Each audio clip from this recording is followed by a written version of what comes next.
The NASCAR Cup Series playoffs are finally upon us. This week we head to Atlanta, and then we're going to go to Watkins Glen and Bristol. And I thought I would give you guys my predictions on who I think is going to make it out of round one, as well as the 4 drivers that'll be eliminated at the end of this round. I know everybody is extremely eager to hear who I have selected, so let's dive into this video. And of course, that is sarcasm, people, because I don't know what's going to happen. With all the carnage and chaos and the uncertainty that's been happening in the last few weeks of the regular season, to predict these playoffs, I don't know what's going to happen. But what I do have here is a model that I made, and I think it's pretty fair to kind of use as prediction, and that is the 3 racetracks with each driver on the left, and then their average finishes with the next-gen car on the right. And I have color-coded single-digit average finishes as green, anything that's around the 12th place finish to make it into the next round as yellow, and then the orange danger zone is 12th through 16th, or 13th through 16th I should say, and then red is anything outside of 16.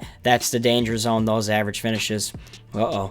Now, drivers that I have highlighted in purple are drivers that have won at this racetrack with the next-gen car. And then, of course, on the right side, the last 2 tables, I have the driver points as they enter the playoffs. And then I have the driver points that I think that they're going to finish with at the end of the round of 16. I have 2 drivers advancing on wins. So let's get right into it because I don't want to waste your guys' time. But I would like to hear your guys' predictions down in the comments. So please stick till the end. And I would love to hear what you guys have to say. I'm open to any type of discussion, discussing drivers that we like to advance or drivers that we don't think will advance. So let's dive into it. So the first 2 drivers that I have advancing on wins, and this is because they both won at the respective racetracks in this round, and that is William Byron and Chase Elliott. William Byron is a 2-time winner at Atlanta and has won at Watkins Glen once in the next-gen car. That was last year. How can you not pick him to advance into the next round? I think he's going to open the playoffs with Atlanta and win. I know most of us might not want to see that. We like the underdog stories and we like non-playoff drivers winning to shake things up, but I really think Byron's going to take off right where he started at the beginning of the season by winning the Daytona 500 and start the postseason by winning Atlanta, which is half the size of Daytona, and it's the same racing.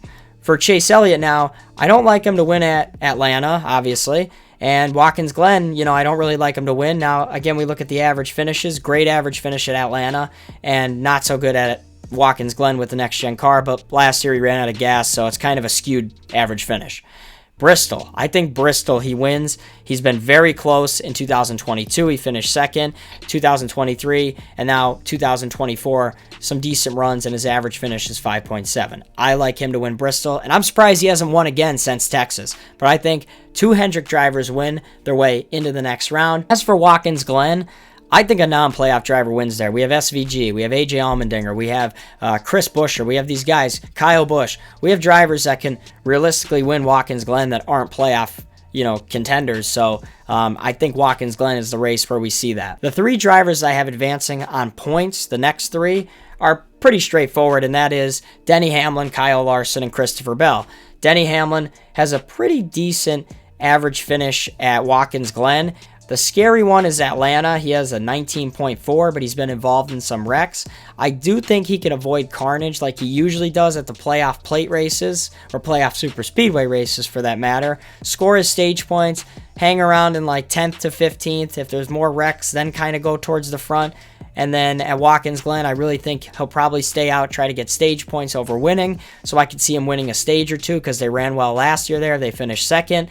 And then Bristol, he has the 2 wins on the concrete, and he has the best average finish. So for Denny Hamlin not to advance, it's just comical for you to say that. I know I'm a fan, but I'm not saying it as a fan. I'm using my head, not my heart. He had that penalty, and people think that might affect him, but I really think that he'll be all right. You can't not pick him to advance. Now, I know it probably won't make it further like the other years with the next-gen car, but we'll see. Now, Kyle Larson, the scary thing is Atlanta, worst average finish at Atlanta in the next-gen car at 28.4. So, but I think, if we even put him at that, if let's say he finishes in the 20s at Atlanta, then we have Watkins Glen where he has a win, and I can easily see him getting a top 5 there. And then Bristol, he has a fourth place average finish.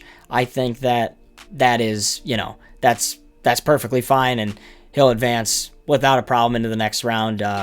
Finish 1 point below the the regular season champion, which was Tyler Reddick, and he has the highest seed going into the playoffs with 2,040 points. Christopher Bell, another driver who's been close to being a championship contender with the last 2 years and being in the Final Four. I think that he's going to have a great run in the first round. Again, Atlanta's scary because it's uncertainty, but avoiding carnage, kind of riding around, doing the Denny Hamlin strategy, I think he'll be all right. Watkins Glen, one of the best average finishes there. I think he'll finish just about where I have him at 5th, 6th place. And then we go to Bristol, another track that's been great with him with the next gen car, so no issues there. Now let's go down and look at 2 drivers that I want to eliminate. Let's change it up. Obviously, we're going to eliminate Harrison Burton and Chase Briscoe. I mean, come on. Like, it was a cool underdog story and a Cinderella story, but look at this. I mean, Harrison Burton's best shot is Atlanta, where he has his best average finish of any of these tracks at a whopping 21.6. Worst average finish at Watkins Glen, and one of the worst finishes at Bristol in the next gen car. And the same thing goes kind of for Briscoe. Briscoe at Watkins Glen, a 30th place average finish, a 21.6 average finish at Atlanta, and an 18th place average finish at Bristol. So they're kind of all around that 20th or worse range. I don't think Chase Briscoe and Harrison Burton advance without something wild happening. I know Chase Briscoe drove his ass off at Darlington, but I just don't see any type of a resurrection going into the playoffs. I mean, the best way to compare it would be last year with Kevin Harvick in 2022. Kevin Harvick wins a couple races and has strong runs at the end of the regular season, and then they get into the playoffs, they just fall apart. And I think the same thing's going to happen here. I mean, I just can't see it. I don't know. Let me know what you think. And then, of course, Harrison Burton, there's no way. There's no way. And if there is, great. But just the average finishes here, it's impossible. Compared to everybody else, he'd have to win. He would have to win. And it could happen. Who knows? Let's go back to drivers that I like to advance. Let's do 3 more. And there's going to be a driver in here you're going to be shocked about. Ty Gibbs, Daniel Suarez, and Ryan Blaney. Now, Ty Gibbs is the 15th ranked driver entering the playoffs. I like him jumping a bunch of guys. I think that he's going to have a great first round. Might contend for a win, but I don't think he will win because obviously I have Byron and Elliott. Maybe he'd be the driver that wins Watkins Glen that I'm kind of iffy on. Decent runs at Atlanta. He had a career best finish last year at Atlanta. You know, that 17.7 average finish is in the danger zone, but he has shown that he can get inside the top 10. He's a good road course racer. Finished 3rd at the Roval last year. 4th at the Roval last year. 15.5 average finish at Watkins Glen, and then Bristol, he has a 16.3. So if we kind of just mush all those average finishes together, we'll get around like a 16th place average finish. Then throw in stage points, and again, him being better than Harrison Burton and Chase Briscoe, who are only above him because they have that 1 point from the win. I think that's really, that he has to advance over those guys. Like, he's going to jump them, and then he'll probably jump Cindric, he'll probably jump Suarez, Bowman, those guys. He's a better driver than them. That's what I'm trying to say. And he's younger, a little bit of inexperience, when it comes to the playoffs because this is his first time in, but I think he'll be fine. Daniel Suarez won at this racetrack at Atlanta this year. 2nd place last year in the summer. Watkins Glen is a pretty decent track for him. He has a good average finish. It's not crazy, but it's a 13.5. And then Bristol is where his Achilles heel is. So if he avoids kind of struggling at Bristol, gets the stage points, gets the good finish at Atlanta and Watkins Glen, he has a win at Sonoma, which is another road course. I think that he'll advance. A lot of people are predicting him to be out, but I don't. I mean, he's strong at Atlanta. He's strong at Watkins Glen. How can you say he's going to get eliminated? I don't understand that. And then the defending series champion and Ryan Blaney, a little bit of a struggle at Bristol with a 22.7 average finish.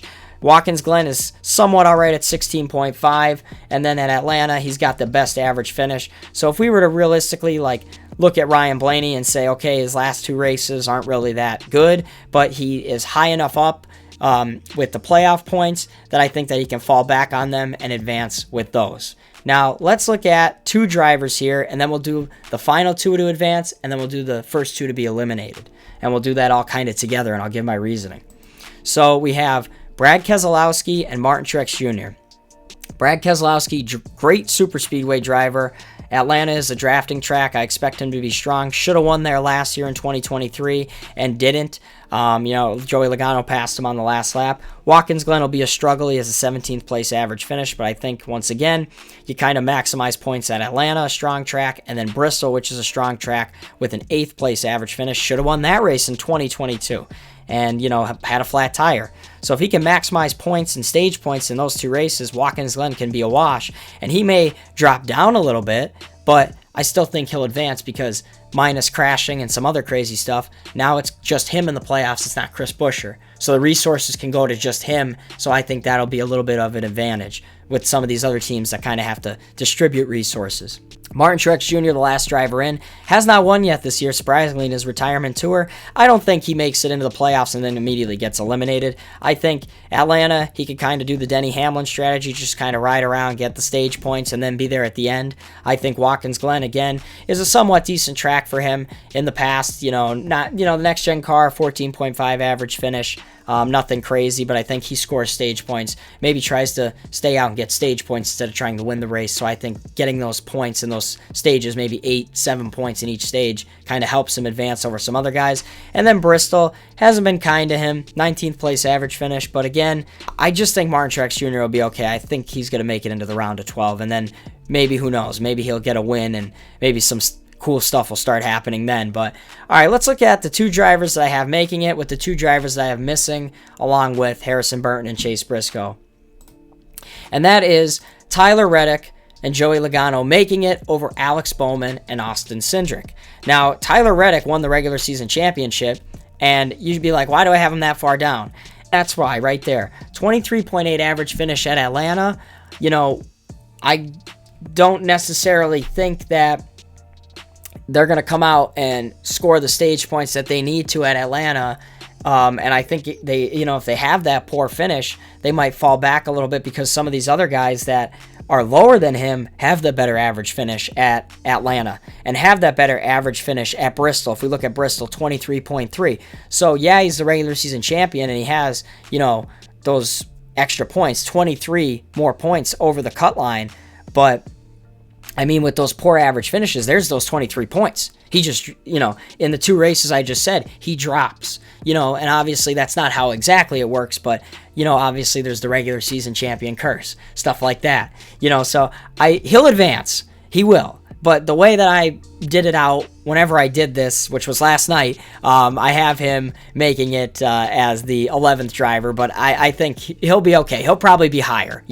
I probably shouldn't have had Suarez too high. I'll probably get hate for that, but I just did with the average finishes. Now let's talk Joey Logano and why I picked him over Austin Cindric and Alex Bowman. And it's pretty simple. Joey Logano, strong driver at Atlanta, can see him winning both stages in that race. Watkins Glen, if he kind of goes in and has a point cushion over the cut line, he'll stay out, try to get stage points at Watkins Glen instead of win the race. And Bristol's been terrible for him, 27.7. I still have him advancing. I don't have him being back-to-back eliminated in the first round like he was last year. He got eliminated at Bristol in the wreck, if you remember. But I really think Joey Logano is going to make it, but he's going to barely make it. I think obviously it's going to be a tie with Alex Bowman. It has to be because I have Bowman at 2083 as well. And I think Joey Logano gets a third place finish or a top 5 at Atlanta. And Alex Bowman might not get a top 5 in any of the next 3 races. So that's then where Joey Logano would jump him because Bowman, he has a decent finish at Bristol, 16.3, and he has an not terrible, but it's not good at Watkins Glen at 18.5, and then Atlanta 21.8. So all those are realistically in the danger zone. And if he kind of just averages that and Joey Logano just gets that top 5, Bowman has to get 4th. He has to get 3rd. And I can't see that happening at these tracks. And now obviously Austin Cindric, it was great for him to get back into the playoffs and his winless streak, but somewhat of a fluky win at Gateway. Atlanta, he can be strong. He has a 12.4 average finish. I think he can get some points there, but I really don't think he'll be the driver. I think it'll be, Joey Logano. I think it'll be Ryan Blaney. They could work together and finish 1, 2, 3 in every stage. Who knows? I mean, they did it in 2022.